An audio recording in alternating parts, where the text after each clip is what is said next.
Alunos primeiro C, D e E de Química, primeiro ano.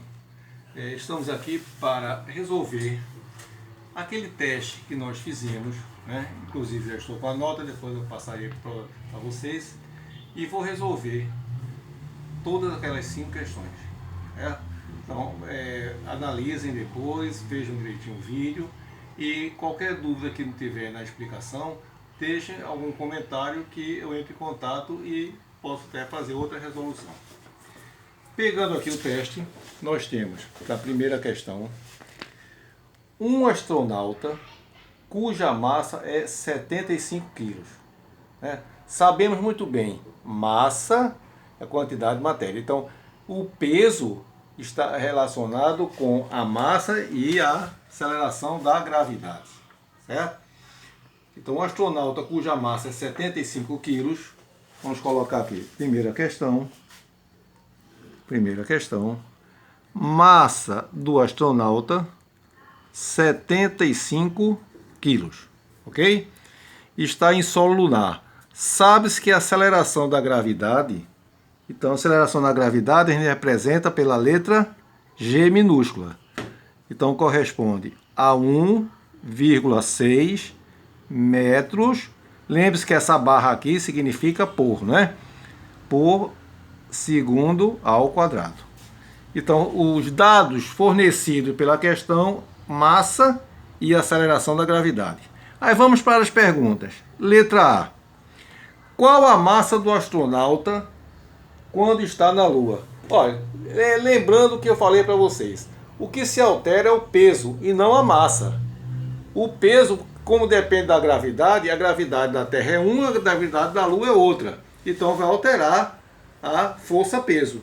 Mas a massa não. Então, se a massa dele é 75 quilos, aqui na Terra e também na Lua. Então a resposta da letra A será 75 quilos. Então é uma alternativa que a gente pode considerar uma alternativa fácil. A letra B. Qual o peso do astronauta quando está na Lua? Aí sim, a gente vai levar em conta, além da massa, a aceleração da gravidade do local. E o local aí é a Lua, que foi dado a aceleração da gravidade da Lua como sendo 1,6 metros por segundo ao quadrado. Então a gente coloca aqui a fórmula.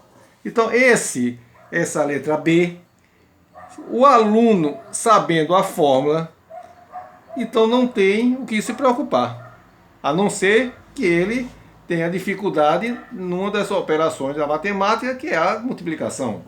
Então, pela fórmula eu tenho peso igual a massa, que é m, vezes a aceleração da gravidade. Vamos substituir. No lugar da massa, o correspondente, que é 75. E no lugar da aceleração da gravidade, 1,6. Eu vou fazer essa multiplicação. Sabe por quê? Porque tem muitos alunos que chegam ao terceiro ano do ensino médio sem saber multiplicar direito. Para aqueles que já sabem, né, vai passar mais tranquilo. Então vejamos, eu coloco aqui o 75, vou multiplicar por 1,6. Por enquanto eu esqueço a vírgula. Você faz a multiplicação normal. 6 vezes 5, 30. Então 0 e vai 3. Então 3 fica em cima do 7. 6 vezes 7, 42. 42 com 3, 45. Pronto. Terminei o primeiro número, que é o 6, da unidade. Agora vamos para a dezena, que é 1. Aí fica mais fácil, né? 1 vezes 5, 5. Aí você começa a colocar embaixo do segundo número, porque dezena. Então, dezena, eu começo aqui o 5, e o 5 é que corresponde à dezena. 1 vezes 5, 5. 1 vezes 7, 7. Pronto. Terminado, passo o traço e vou fazer a soma. 0, aqui eu tenho 5 e 5, 10, vai 1. 4 e 1, 5. 5 e 7, 12. Agora, terminado, é onde você vai se preocupar com a vírgula. Vamos para o primeiro número. O primeiro número tem alguma vírgula? Não, é o número inteiro. Então, não temos que nos preocupar. O segundo número, bem, o segundo número é 1,6. Tem vírgula, então é um número decimal. Depois da vírgula, nós temos quantas casas decimais? Apenas o 6, um número. Então eu vou andar aqui com a vírgula, diminuir uma casa decimal. Pronto. Então o número fica 120. Então peso vai ser 120. A unidade de peso, eu já falei para vocês, Newton. Né? E a gente vai desdobrar um pouco mais nesse assunto, quando mais adiante a gente vai ver a força peso e a força de Newton. Então, terminada aqui a primeira questão. Letra A, 75 kg. Letra B, 120 newtons. Vamos partir agora para a segunda questão. A segunda questão envolve você ter aqueles conhecimentos de temperatura, né, que nós falamos daquelas escalas Celsius e Kelvin, né, e também em relação a algumas coisas que nós falamos sobre pressão, falando em sala de aula. Então você vai colocar em cada alternativa, que são 4, A, B, C e D, se é verdadeiro ou se é falso. Vamos falar. Então a primeira diz: calor é a energia transferida entre os corpos com diferente temperatura. Correto. Você lembra-se que você tem um corpo com a temperatura de 80 graus e um corpo com a temperatura de 50 graus. Se eu juntar os dois corpos, a energia térmica vai ser transferida, essa energia, do corpo de maior temperatura para o de menor. E vai cessar essa transferência quando obter o que nós denominamos de equilíbrio térmico, as temperaturas ficarem iguais. Então essa transferência de temperatura, de energia, né, do corpo de maior temperatura para o de menor, denominamos calor. Então a alternativa A, ela é verdadeira.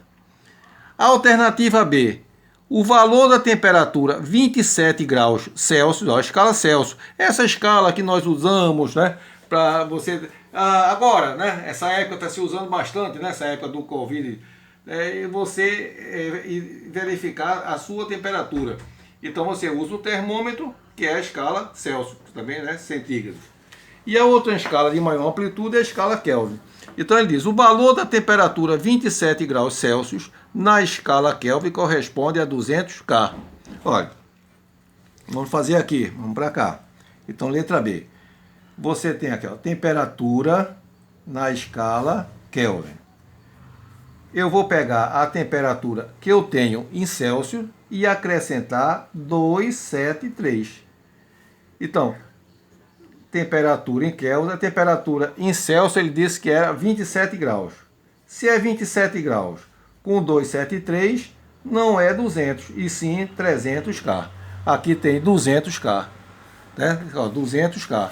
Então está errada, que a resposta é 300. Então a letra B é falsa. A letra C: ao subir uma montanha, a pressão aumenta. A pressão, eu falei até aquele exemplo da piscina, né, que muitos já mergulharam em piscina e sabem que quando você vai mergulhando, quanto mais você vai descendo, você começa a sentir um zumbido nos ouvidos, né, a pressão, né? Tanto é que você tem um limite do nosso corpo de você descida, né? Você está no mar, em piscina, você descendo, você tem um limite. A partir dali você é perigoso, não se deve, então só com instrumentos, né, especiais. Então quando você desce, a pressão aumenta e a temperatura também. Quando você sobe, a pressão diminui e a temperatura também. Então ao subir uma montanha, a pressão aumenta? Não, a pressão diminui. Então a letra C é falso. A letra D: ao mergulhar em uma piscina, a pressão aumenta. Acabei de falar esse exemplo. Então, verdadeiro. Então, estamos aí. A segunda questão seria V, F, F e V. A terceira questão envolve, tá certo, uma conta para você identificar o volume de um recipiente. Ele diz que esse recipiente tem 3 medidas, ó. Volume você precisa de 3 medidas, a área que você precisa de 2. Então, ó, quando você, se eu tenho uma área, veja só, se eu tenho uma área, vamos supor aqui, essa área retangular, ela tem um comprimento X e você tem uma altura aqui Y. Se eu quero achar a área, veja que eu estou utilizando só dois componentes, tá certo? 2 medidas. Então, como eu estou utilizando duas, vamos supor que aqui é x metros e aqui é y metros. Então, metros com metros, então a área é metro ao quadrado. Agora, volume, além do comprimento de altura, tá certo? Eu preciso também da largura. Então, por exemplo, você numa piscina, uma caixa d'água, você tem o comprimento da piscina, você tem a largura da piscina e você tem a altura da piscina. Então você tem 3 medidas. Então aí é metro uma vez, metro duas vezes, metro três vezes. Então metro cúbico, que é o que vem na conta de água, né? Então vejamos, vamos colocar aqui. Vamos medir o volume, ele pede em metro cúbico e pede o volume em litros. Então volume em metro cúbico, as três medidas. 3,5 vezes 4, que é a largura, vezes 2, que é a altura. Então, o volume vai ser igual. 3,5 vezes 4. 3,5 vezes 4, 14. Então, aqui eu já tenho 14. Vezes agora 2. Então, o volume é igual a 28 metros cúbicos. Mas ele quer, olha, muitos de vocês deram só a resposta metro cúbico. Considerei metade da questão. Então, se a questão vale, vamos supor, 2 pontos, aí você teria meio. Aliás, 1, né? Teria 1 ponto. Porque esqueceu aqui alguns de colocar também que ele pede, ó, qual o volume do recipiente em metros cúbicos e em litros. Então é passar aqui para litros. Veja que a gente foi em sala, a gente falou, lembrou isso para vocês, que 1 metro cúbico corresponde a 1000 litros. Então, para passar para litros, basta multiplicar por 1000. Então, ó, multiplicando aqui por 1000, é só acrescentar os zeros. Então, ficaria 28 mil litros. Então, a resposta seria, em metro cúbico, 28, e em litros, 28 mil. Então, fechamos aí as 3 primeiras questões. Vamos agora virar aqui o nosso teste para as 2 últimas. A quarta. Olha, uma galinha, e se eu não estou enganado, algo parecido eu falei em sala. Uma galinha, aliás, um ovo, né? Faltou aqui, acho que eu mandei colocar na hora, né? Um ovo de galinha inteiro e cru foi colocado em um recipiente com água e afundou. Olha, se você tem água, que a densidade da água é 1 grama por mililitro. Lembra-se que eu falei que não precisa você saber a densidade dos materiais das substâncias. O Enem, o SSA, só pede de uma da água, apenas esse. Com esse você compara. Então, se eu tenho a água e eu coloco um isopor, o que é que acontece? O isopor flutua. Mas se eu coloco uma pedra, a pedra afunda. Por que a pedra afunda? Porque a densidade da pedra é maior do que 1, que é a densidade da água. E por que o isopor flutua? Porque a densidade do isopor é menor do que 1, que é a densidade da água. Se o ovo ele afundou, então ele pegou. Por que o ovo inicialmente afunda? Porque a densidade do ovo é maior do que a densidade da água. Porque se fosse menor, ele ia flutuar.